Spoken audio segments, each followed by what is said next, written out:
আসসালামু আলাইকুম, কেমন আছেন? ওয়ালাইকুম আসসালাম। আলহামদুলিল্লাহ, ভালো আছি। আপনি কেমন আছেন? আলহামদুলিল্লাহ। তো গত ক্লাসে যা দেখানো হয়েছিল বুঝতে পেরেছেন? হ্যাঁ। এ আমরা শুরু করি তাহলে।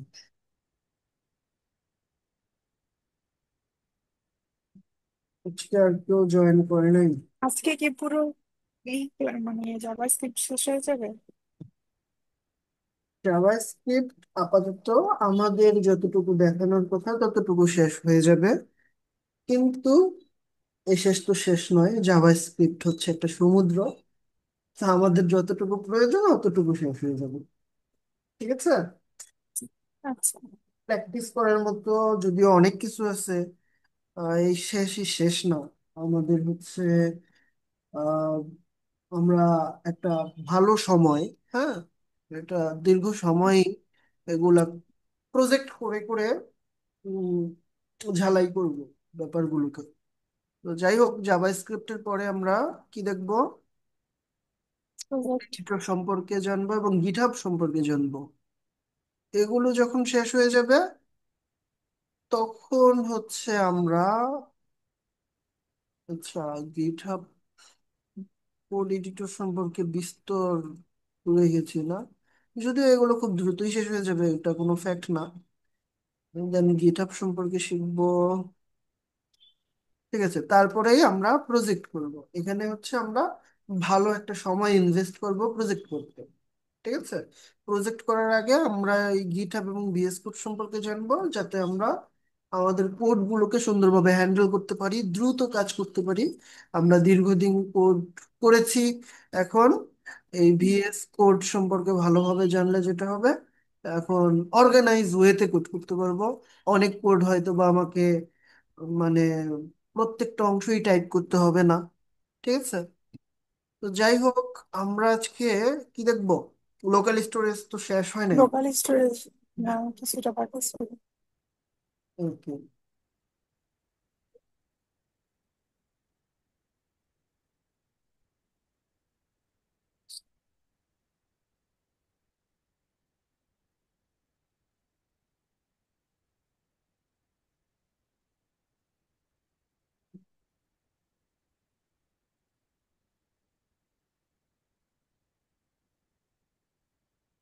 ঠিক আছে। আমাদের কোডগুলোকে দ্রুত রান করার জন্য আমি একটা সেট আপ তৈরি করলাম। বেশি কিছু না, সেট আপটা একটু আমরা দেখি। এইখানে হচ্ছে আমরা যদি দেখি, আমাদের একটা এইচটিএমএল,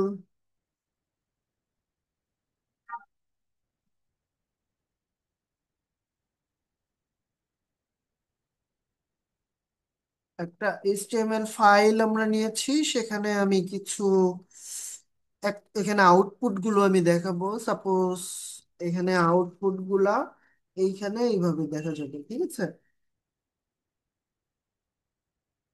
দেন আমরা আউটপুটটা ডিজাইন করেছি কেমন হবে দেখতে, আর ব্যাকগ্রাউন্ডটা ব্ল্যাক করেছি। ঠিক আছে, এখানে বুঝার মতো তেমন কিছুই নেই।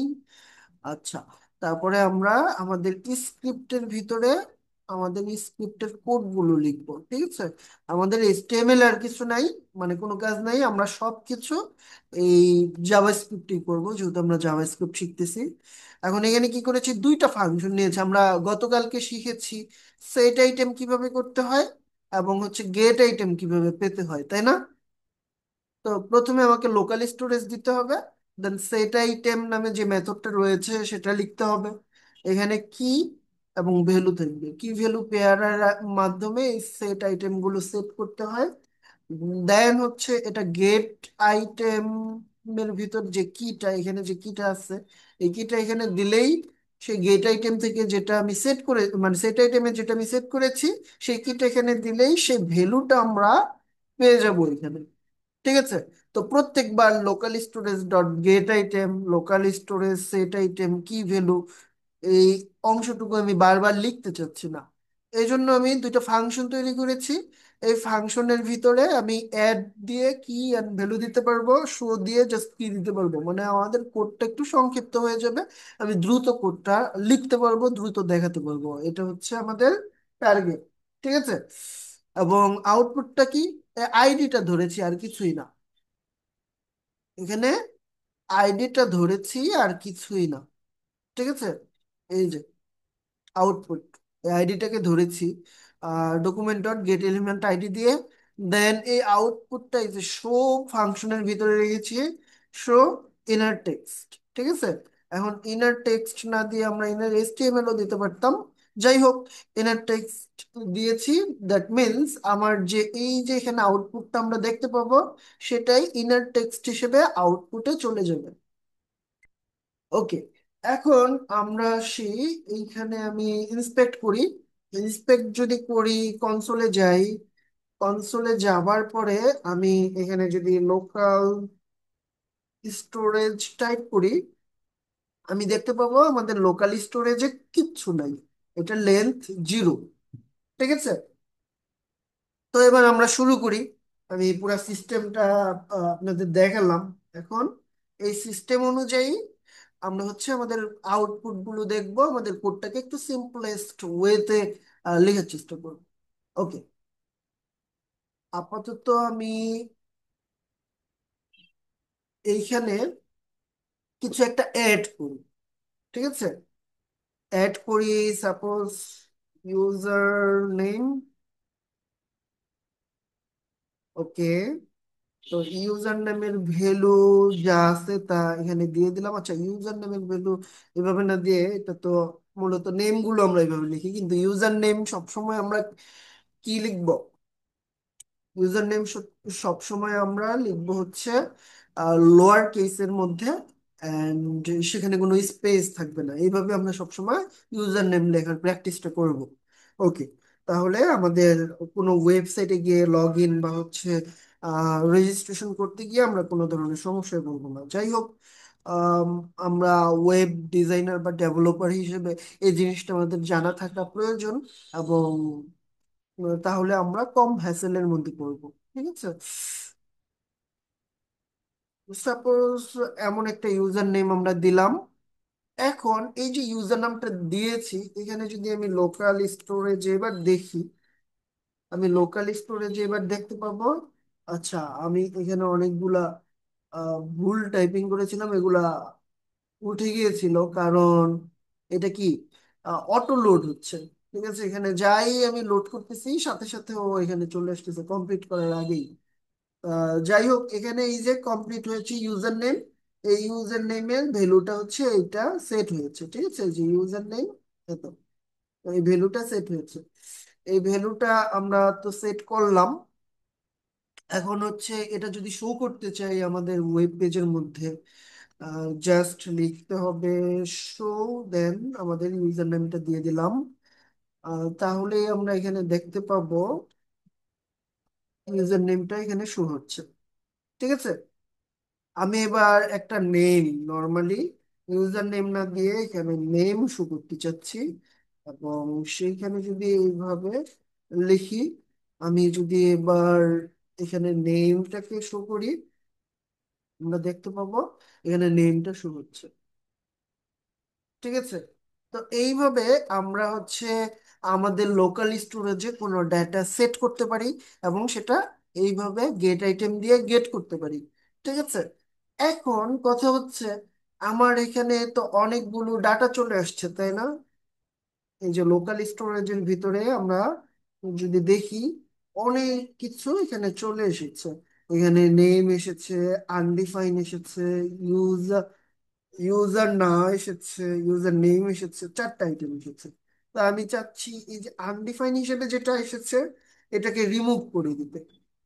তো এটাকে যদি আমি রিমুভ করতে চাই, আমার এই কিটা প্রয়োজন, ঠিক না? তো আমি এখানে রিমুভ করি। কি রিমুভ করব আমরা? আমরা লোকাল স্টোরেজে যাব, দেন হচ্ছে রিমুভ আইটেম নামে একটা মেথড রয়েছে, সেটা লিখবো। রিমুভ আইটেমের মধ্যে আমি এইভাবে আনডিফাইন দিয়ে দিব। আনডিফাইন দিলে আমার রিমুভ আনডিফাইন্ড নামে কোনো যদি কি থাকে সেটা রিমুভ হয়ে যাবে, এই আইটেমটা রিমুভ হয়ে যাবে।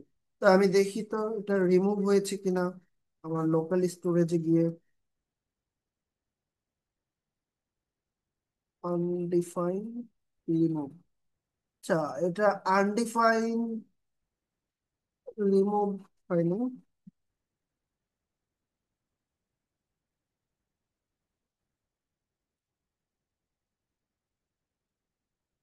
আচ্ছা, এখন দেখতে পাচ্ছি তখন আসলে লোড হয় নাই ঠিকভাবে, আনডিফাইন্ড আমার রিমুভ হয়ে গেছে।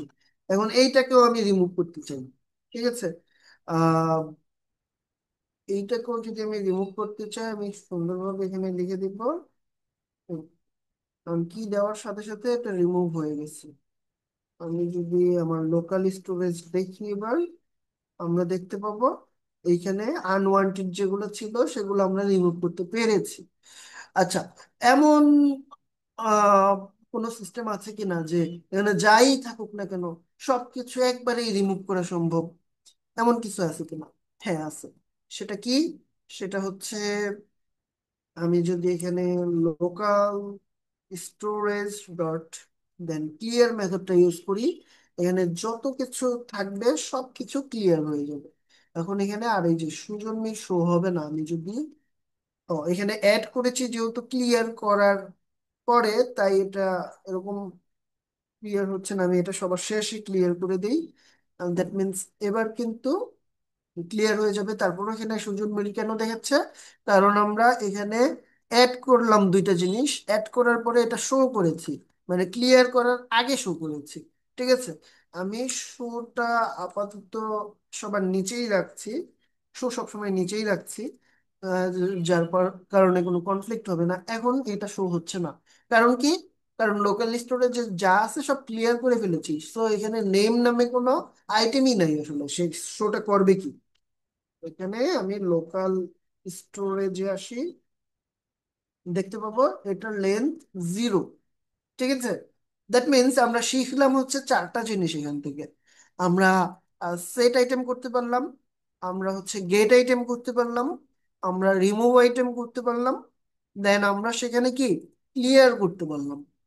তো এই চারটা জিনিস আমরা যেমন লোকাল স্টোরেজে করতে পারি, আমরা ঠিক একইভাবে সেশন স্টোরেজও করতে পারি, ঠিক আছে। তো সেশন স্টোরেজে আমি কিভাবে করব? একইভাবে এই যে সেশন স্টোরেজ নামে যে কিওয়ার্ডটা আছে সেটা আমাকে এখানে দিতে হবে। এই দেওয়ার পরে আমি সেম ভাবে লিখবো, suppose set item session name, I am from session storage, ঠিক আছে। এই সেশন নেমের ভিতরে এটা আছে।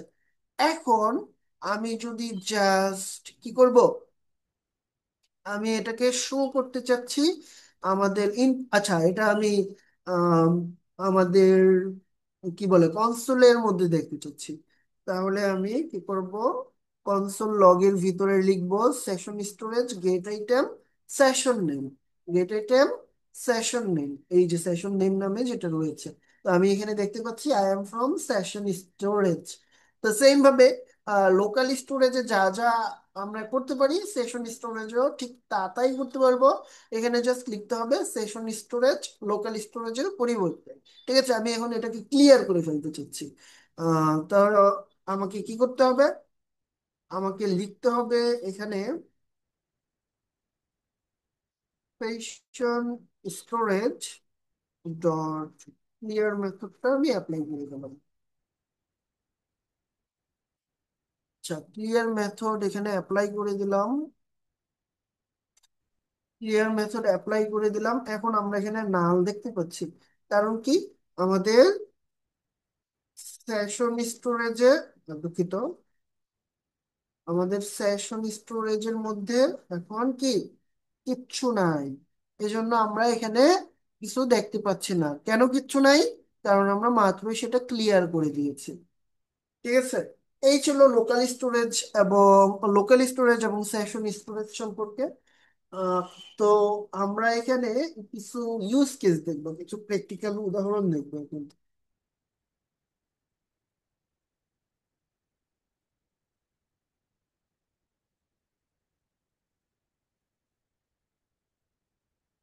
ওকে। সাপোজ একটা ইউজারকে, মানে হচ্ছে একটা ইউজার অবজেক্টকে আমরা হচ্ছে কিভাবে স্টোর করব আমাদের অবজেক্টের মধ্যে, সাপোজ লোকাল স্টোরেজের মধ্যে কিভাবে আমি কি করব সেটাই এখন দেখবো আর কি। তো এই জন্য আমি যেটা করব, কমেন্ট আউট করে দিচ্ছি পুরো কোডটাকে। এখন আমি একটু দেখবো আমাদের লোকাল স্টোরেজে আসলে কিছু আছে কিনা। কিছু থাকলে সেটাকে আমি ক্লিয়ার করে দিব আগে। কিছু নাই, সো আমাকে কিছুই ক্লিয়ার করতে হবে না। তো আপাতত এখানে কিছু শো করছে না। আমি হচ্ছে একটা অবজেক্ট নিব, ঠিক আছে? একটা অবজেক্ট নিব। তো অবজেক্টের নাম দিলাম ইউজার। অবজেক্টের নেম থাকবে, তারপর সুজন মির এজ 24, ইমেল, কিছু একটা এখানে দিব। সাপোজ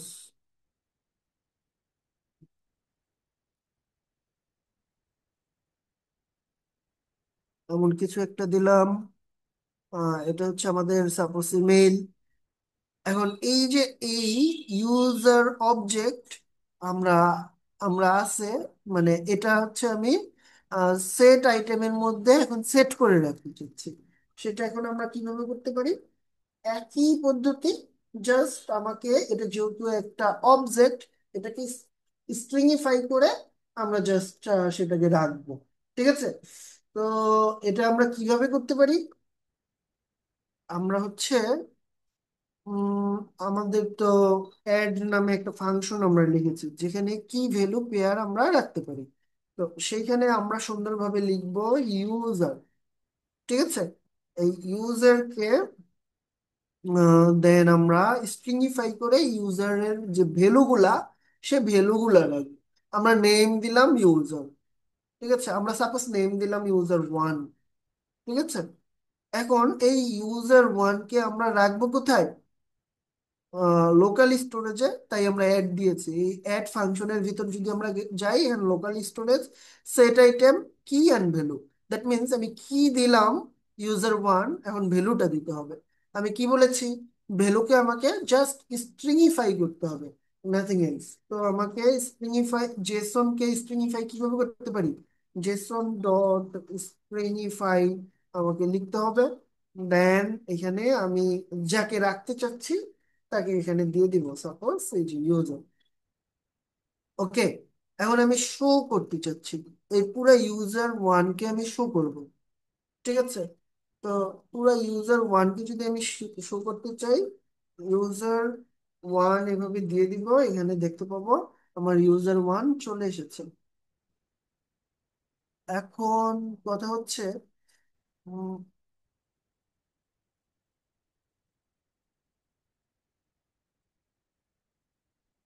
আচ্ছা, এটা একটু ছোট করে দেই তাহলে।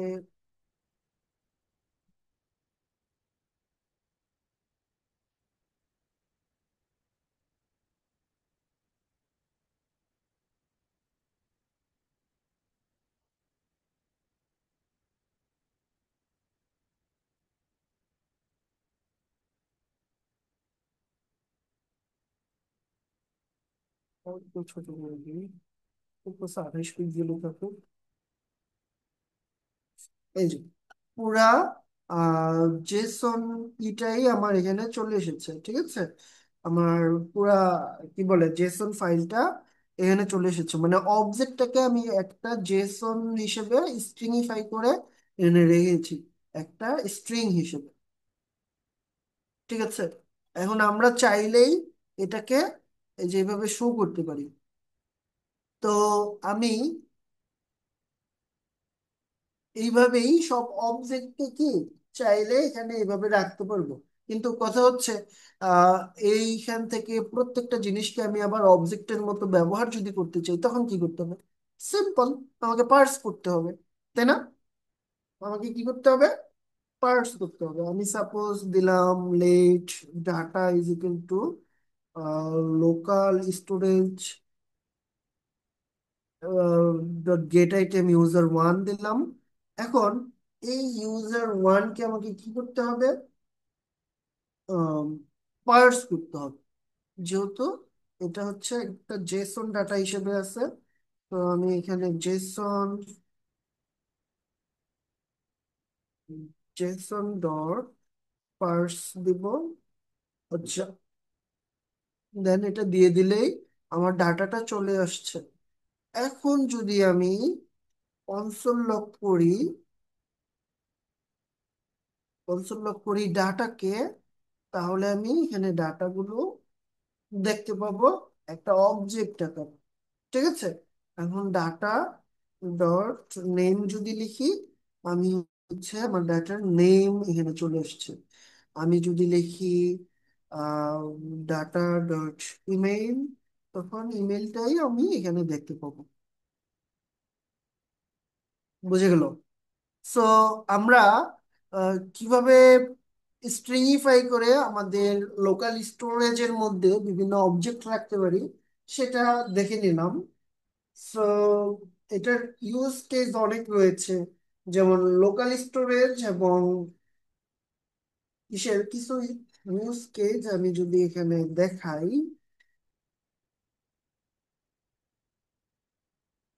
আমি জাস্ট এইখানে একটু দিয়ে কমেন্ট আউট করে দিব, তাইলেই হবে। আচ্ছা,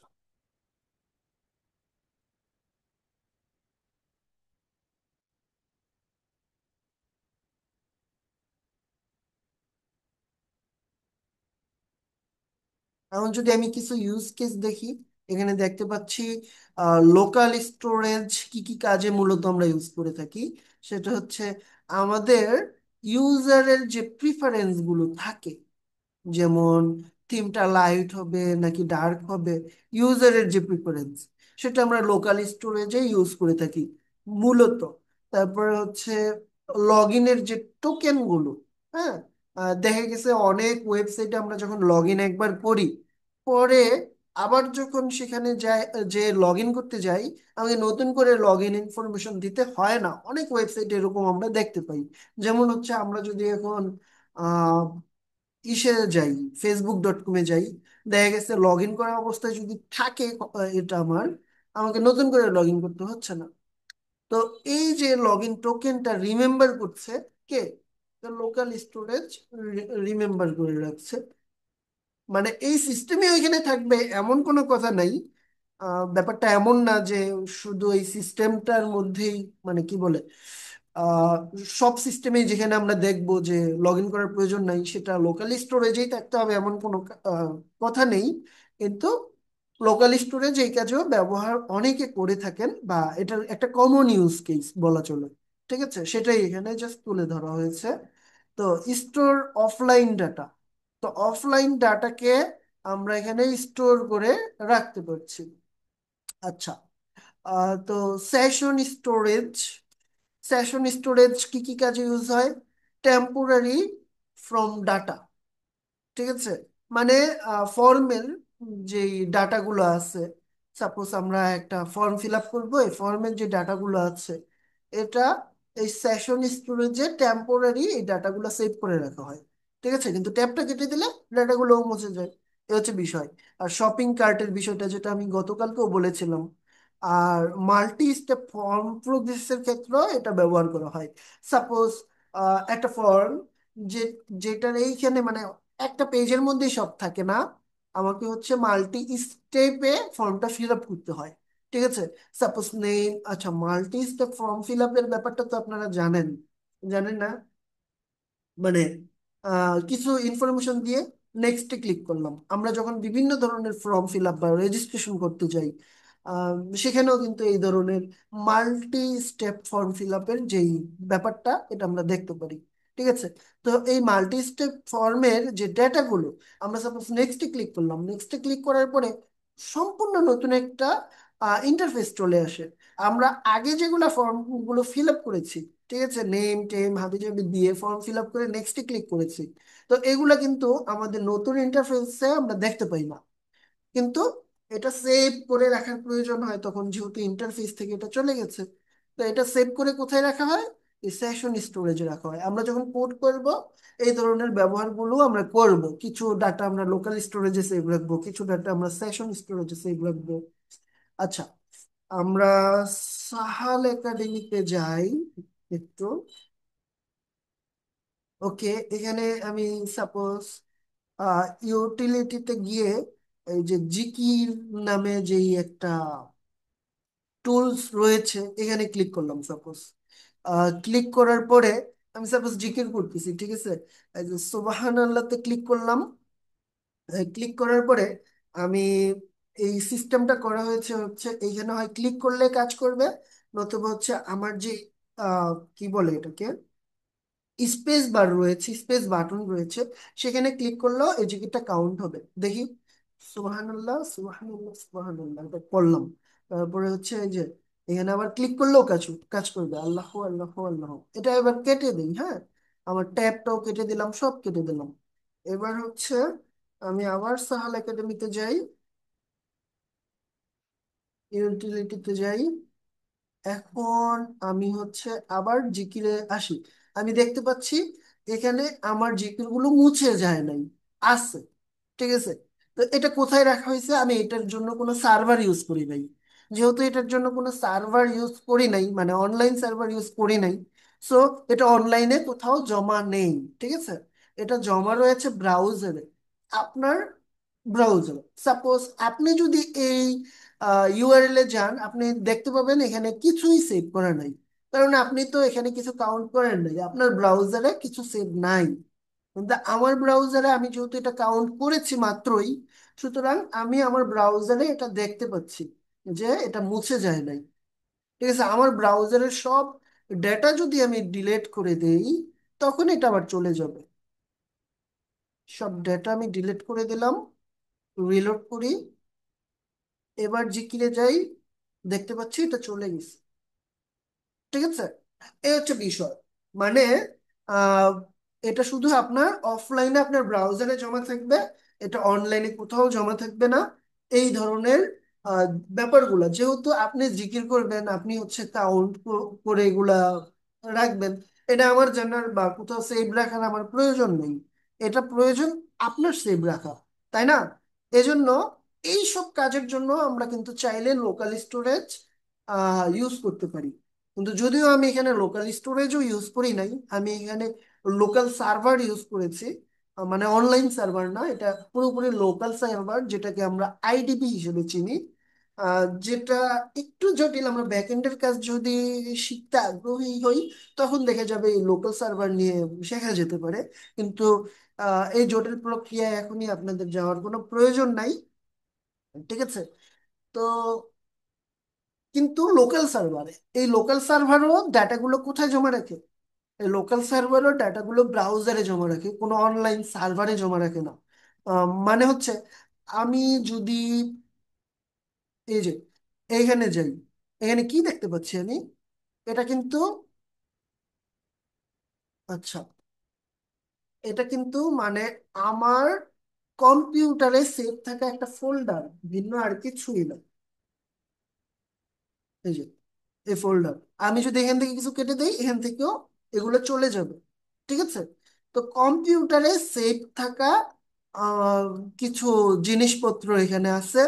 তো এখন যদি আমি জিকির করণে যাই আমার কম্পিউটার থেকে, এখন আমি দেখতে পাবো এখানে কিছু ডেটা সেভ অবস্থায় আছে, ঠিক আছে? বা এখানে যদি যাই, এখানে যদি যাই, কিছু ডেটা সেভ অবস্থায় আছে, ঠিক আছে? কিন্তু এখানে তো কিছু সেভ রাখার প্রয়োজন নাই, তাই এখান থেকে আপনার লোকাল স্টোরেজ বা সেশন স্টোরেজ কোথাও কিছু সেভ রাখা হয় না। এটা জাস্ট জেনারেট করবে, জেনারেট করার পরে এটা আমি যদি কেটে দেই এটা অটো চলে যাবে, এখানে কিছু সেভ থাকবে না, কারণ এখানে সেভ রাখার প্রয়োজন নাই। শুধু শুধু শুধু কেন সেভ রাখবো? তো ব্যাপারগুলো আমরা দেখতে পারলাম যে এইখানে এটা কিন্তু কোনো অনলাইন না, মানে এইখানে যে ডেটাগুলো আসছে এইখানে যে ডেটাগুলো আসছে এটা কিন্তু অনলাইনের কিছু।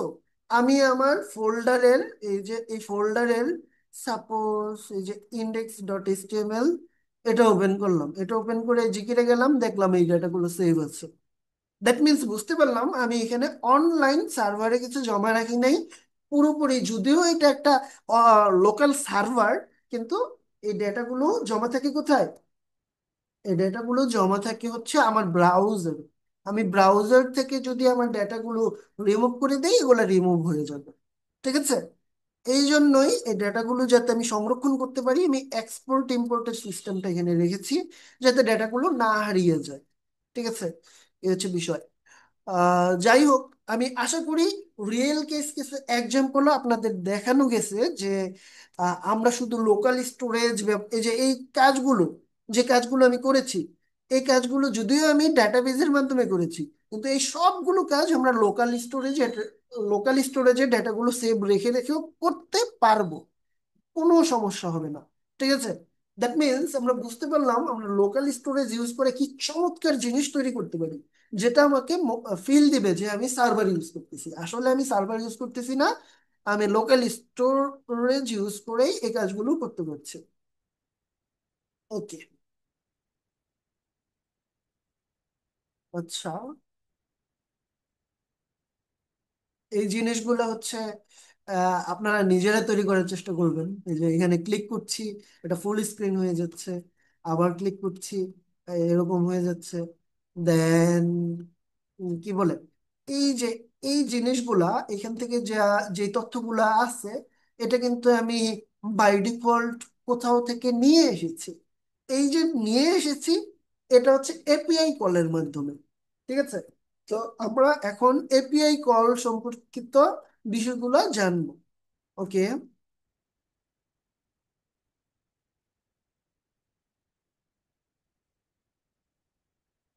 আচ্ছা, আপনাদের কোডের রেফারেন্স গুলো আমরা প্রজেক্টে যেগুলো দেখাবো বা আপনাদের যে দেখিয়েছি, এখানে দেখা গেছে যে 31 মানে কি, 31 নাম্বার ক্লাসে আপনাদের কিছু আমি কাজ দিয়েছিলাম, ওই কাজগুলো এখানে সেভ আছে। তো আপনারা এখন থেকে যদি কোনো এই ধরনের রেফারেন্সের প্রয়োজন হয়, এই ওয়েবসাইটে গেলেই আপনারা সেগুলো খুঁজে পাবেন। ঠিক আছে? আমি রিমুভ করে দিচ্ছি। আমি এখন এপিআই রিলেটেড কাজগুলো আপনাদের দেখাতে শুরু করি।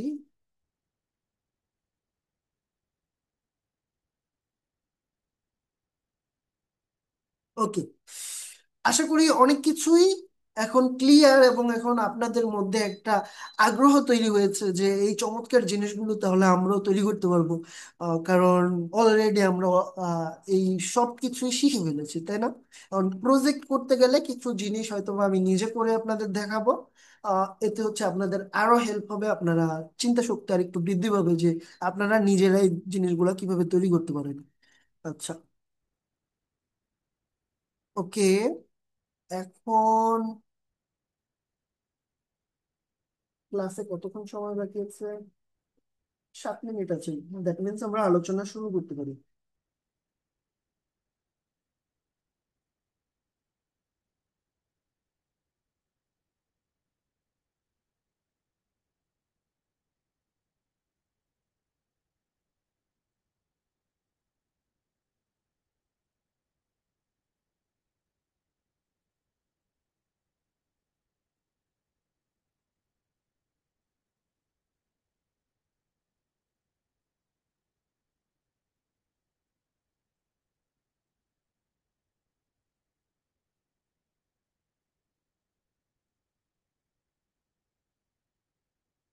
ওকে, আমরা এখন আম, একদম সংক্ষিপ্ত আকারে জানবো। এপিআই নিয়ে আলোচনা করার মতো আসলে অনেক কিছু আছে, কিন্তু আমরা যেহেতু ম্যাক্সিমাম জিনিস, আম, মানে আমরা মূলত আমাদের কোর্সটা সিএমএস বেসড, সো আমরা আসলে খুব বেশি বিস্তারিত আলোচনা করব না এপিআই নিয়ে। ঠিক আছে?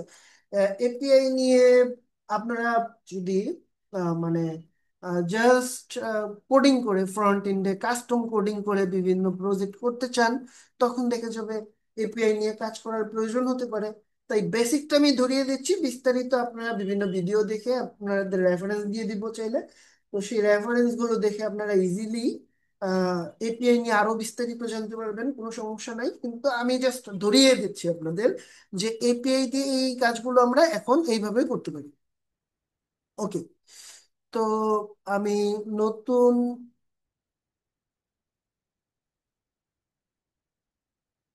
এগুলো কমেন্ট আউট করে রাখছি। ওকে, এখন আমরা স্ক্রিপ্ট না, আমরা এপিআই ডট জেএস নামে নতুন একটা ফাইল নেই, সেখানে আমরা এপিআই রিলেটেড কাজগুলো করব বা দেখাবো। ঠিক আছে, সেটা আর ওইদিকে যাচ্ছে না। তো আমাদের প্রথম টপিক হচ্ছে,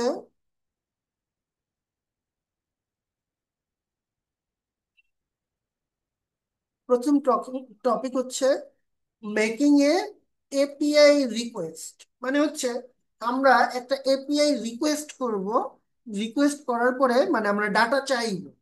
ঠিক আছে, একটা এপিআই দিয়ে হচ্ছে আমরা কিছু ডাটা নিয়ে আসবো অন্য কোথাও থেকে। তো এটাকে আমরা বলি এপিআই রিকোয়েস্ট। তো প্রথমে তো আমরা একটা রিকোয়েস্ট করি এপিআই কে। এখন এপিআই জিনিসটা কি? এপিআই হচ্ছে অ্যাপ্লিকেশন প্রোগ্রামিং ইন্টারফেস। এপিআই কি? অ্যাপ্লিকেশন প্রোগ্রামিং ইন্টারফেস, এটার পূর্ণরূপ। আমি যদি আহ এইখানে কি করি, ডেটাগুলো সেভ রাখি।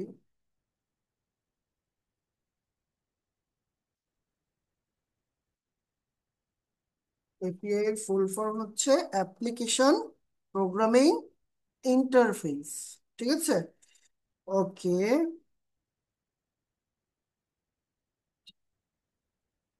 তো এপিআই এর কাজ কি? এই যে ইন্টারফেস, প্রোগ্রামিং ইন্টারফেস যে জিনিসটা, এটার কাজ কি? এটার কাজ হচ্ছে ফেচ করা ডাটাকে, মানে নিয়ে আসা। ঠিক আছে, ডাটাকে ফেচ করা কোথা থেকে? সার্ভার থেকে। তার মানে কোনো সার্ভার থেকে আমরা ডাটাকে নিয়ে আসতে পারি এই এপিআই এর মাধ্যমে। তো এই জাভা স্ক্রিপ্টে আমরা হচ্ছে একটা কমন ইউজ অফ ফেচ দেখব, এবং এই এক্সাম্পলটা দেখেই আমরা আসলে এটা থেকে আসলে কোনো ডাটা আসবে কি না। উম, আমি এখানে হচ্ছে ফেচ করি,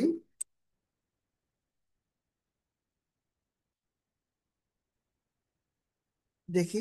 আচ্ছা, ফেচ ফেচ এপিআই রিকোয়েস্ট করতে হলে আমাকে এই ধরনের আম, একটা কিওয়ার্ড দিতে হবে, অবজেক্ট লিখতে হবে এখানে। ঠিক আছে, তো ও হচ্ছে আমাদের ডেটা নিয়ে আসতে সাহায্য করবে, এই জিনিসটা। তো এইখানে আমাকে যেটা করতে হবে সেটা হচ্ছে আমি কোথা থেকে ফেচ করব, মানে সেই ইউআরএলটা এখানে দিয়ে দিতে হবে। আমি সাপোজ এই জায়গা থেকে ফেচ করব।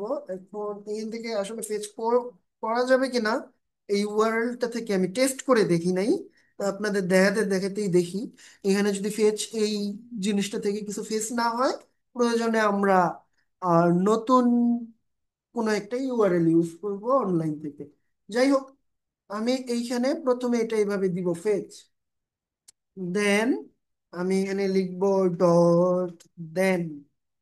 আচ্ছা, এটা আমরা মুখস্থ রাখবো। ঠিক আছে, এই দেনের কাজ কি?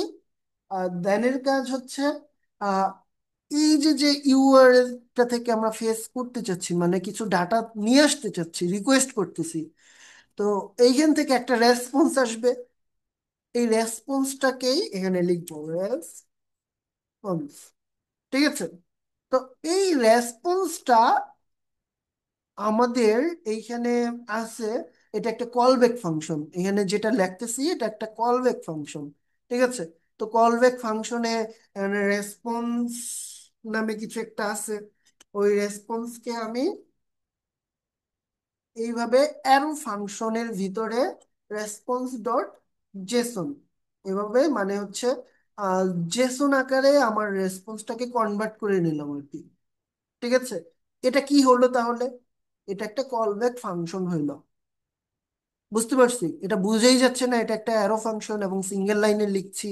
তাই আমাকে ফাংশনের ক্ষেত্রে যেখানে মানে আমার প্যারামিটার দিতে হয়, দেন হচ্ছে আমাকে কি দিতে হয়, ব্লক তৈরি করতে হয়।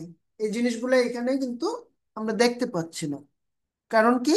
আমরা এটা সিঙ্গেল লাইনে লিখছি, তাই ওগুলোর প্রয়োজন হচ্ছে না, কিন্তু ওইগুলো আসলে আছে। এটা একটা কলব্যাক ফাংশন। এখন এই কলব্যাক ফাংশনে আমরা এই রেসপন্স ডট জেসন লিখে কি করলাম? আমরা এইখান থেকে কিছু ডাটা রিকোয়েস্ট করলাম না? এই রিকোয়েস্ট গুলাই